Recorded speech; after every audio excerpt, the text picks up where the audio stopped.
Hey everyone, Jennifer Herr here. Today we're talking triggers. Specifically, I want to talk to you about how triggers are your cue for you that something in you wants change. So let's dive into this idea of triggers a little bit more as a way to level set this idea of triggers and how they're your cue for something in yourself that wants to change. So, what are triggers? They're strong emotions to a person, place, or a thing. We have all had that. But let's bring that down even another notch. What are emotions? So, emotions, I love emotions. These should be taught in school, diving into what they are, their gloriousness. I don't know if that's a word, but I just made it up if it is. They are messengers. Emotions are our body's internal GPS system. It doesn't speak in language like our thoughts. It's in our body and it speaks to us through emotion. It helps us, each one of us, our emotions, it helps to guide us through our lives. It's unique to ourselves, which is beautiful. And on a very related side note, if any of you are interested in doing a deeper dive into emotions, I would really encourage you to look at Carla McLaren's The Language of Emotions book. I love this book. It's been a world, just an amazing depth of information about, just like she says, what our feelings are trying to tell us. So big thumbs up from me. So what are, in this topic of triggers, what are they here to help us with? I'm going to bring up four big categories of what they are here to help us with. First, and we've all, I think I can only imagine that every single one of us has been through this, that person, especially a person who does something that we cannot stand. Triggered, right? So here's what I want to call your attention to with this. When in my experience with myself and with my clients, with my friends and family, when we can't stand something in someone else, it's, again, my experience and what I've seen is it's a repressed aspect of ourself that we can't allow in somebody else, because then we'd have to allow it in ourselves, and we simply don't want to. We don't want to acknowledge something that makes us feel uncomfortable for some reason, and so therefore we've repressed it and we put it down. I'll give you an example from my own life here. Growing up, I had somebody in my life that got very angry, rageful, often, and it wasn't good. It wasn't good. So I said I wasn't going to be like that. I said I wasn't going to be angry. I took that emotion and I pushed it down for decades. I was so proud of myself. I, at the time, thought I was very elevated. Like, I don't get angry. I don't get angry. But, and I did not like, and I would walk away from people who were. Why? Because what I thought was that I had gotten rid of it like a magic wand, and it had flown away, never to return. But instead, what I realized decades later was that I had repressed it, and I couldn't allow it in other people. It triggered me so much in other people, because I couldn't allow that piece that I had repressed in myself to come up. So, what do triggers help us with? Pointing out things that we are repressing in ourselves. Second thing, emotions are these messengers that tell us also in the moment. It might tell us about something we're repressing, maybe something that would be something from the past, but in the moment, it can tell us about a current need. So now I have allowed my anger to be in my toolkit, one of the emotions that I can pull out. Why? Because I learned from Carla's book that emotions are what come up. And I worked this out with a client. Super, super cool. If you feel into your anger, do you notice a direction in how the energy behind the anger moves? What I notice is anger, when it comes up in me, moves forward. It comes up and moves forward. Anger is an internal emotion that is the messenger to say, now there are other things that anger can do, but I'm going to stick to Carla's primary, if you will, role. I like that word. The primary role of anger, which is to establish or reestablish boundaries if somebody's crossed over them, right? That energy comes up and pushes forward, which if somebody's trying to cross a line, it pushes them back. Beautiful, amazing. And I denied myself that in my toolkit for a long time. So what that meant was in my life, I had people walking over me because I wasn't establishing healthy boundaries.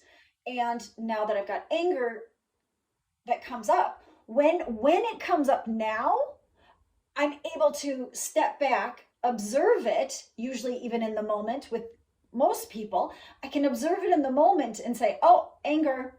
Okay, what are you trying to tell me? Where's the boundary? Because that's its primary role. So, beautiful messenger. I need to know when somebody is crossing a boundary. And in this example of myself and my anger, that tool, that emotion tells me. So when I'm triggered, and it's anger in particular, I know I have to go and just quickly find. It's a neon sign pointing me to there was a boundary that was just crossed.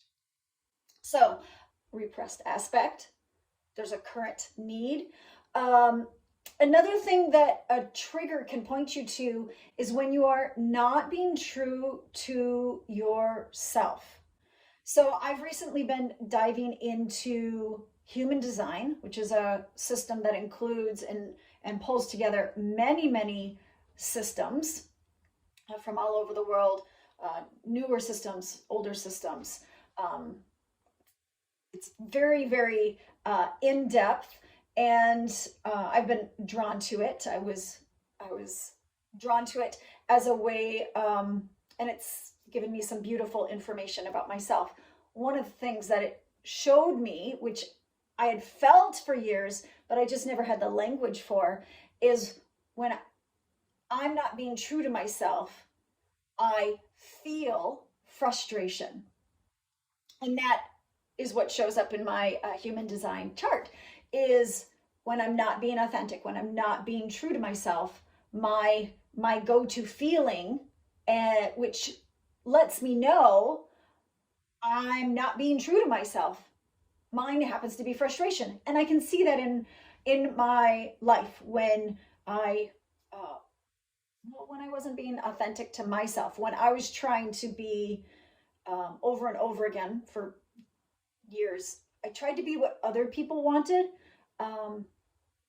and that can be. I'll do another video at some point on some of the reasons, those coping mechanisms for why we do some of the things, the strategies that we do. But for me, I can clearly see in hindsight that when I tried really hard to be what other people wanted me to be, and I lost myself, I would get frustrated. It was my messenger, my trigger, letting me know that I wasn't being true to myself anymore. So, third one. Fourth one, again, these triggers are amazing when you look at them in this light. Fourth, your cue to rest, recoup, nourish, and or just give yourself some basic self-care. It's basically the trigger is there to say you're empty or you're close to empty, you're gonna be empty. You need to pause, shut down, and reboot. Amazing. So if those are all the things and the beautiful reasons what a trigger is for, what isn't a trigger for? I would say the thing that most of us think of and define as the reason for a trigger. A trigger is not about the other person. A trigger is not about the other person. That might be hard to allow that to sink in, but let me tell you why I believe that to be true. So the trigger is for you, right? All those reasons I just listed out, pointing out a repressed aspect, letting you know about a current need, letting you know when you're not being true to yourself, a cue that you need to rest and reboot. Those are all for you. Every one of those roles that a trigger provides, it's for you. Had nothing to do with anyone else. So, if a person is creating a trigger, how do I resolve that? Here's how I see it working with another person who really triggers you. The trigger is still there for you. It's pointing out, in that case, what doesn't serve you. It might be that that person, place, or thing doesn't serve you anymore. And you're getting triggered because it doesn't work anymore. That's a really good messenger. It's not one we necessarily want to hear, but it is really, really necessary. And why is it that a trigger isn't for the other person? Why is a trigger just for you? Why? Why can't we say, I'm triggering and it's your fault? Because you can only change yourself. And by changing yourself, you can change your world. Check out my video on how truth is subjective if you want to understand that concept more. But because your trigger is for you, and you can only change yourself, then all of the actions, you are empowered to take whatever action you need for you. To listen to the messenger, to release out of love what doesn't serve you, following what you need to do for the trigger for you. Thank you for going on this journey about triggers with me and how they are these glorious messengers for you and only you. What other questions do you have about creating a life you would just love? Put them in the comments below. I would love to see them and address them. If you like this video, give me a thumbs up, subscribe to this channel, and have a wonderful day.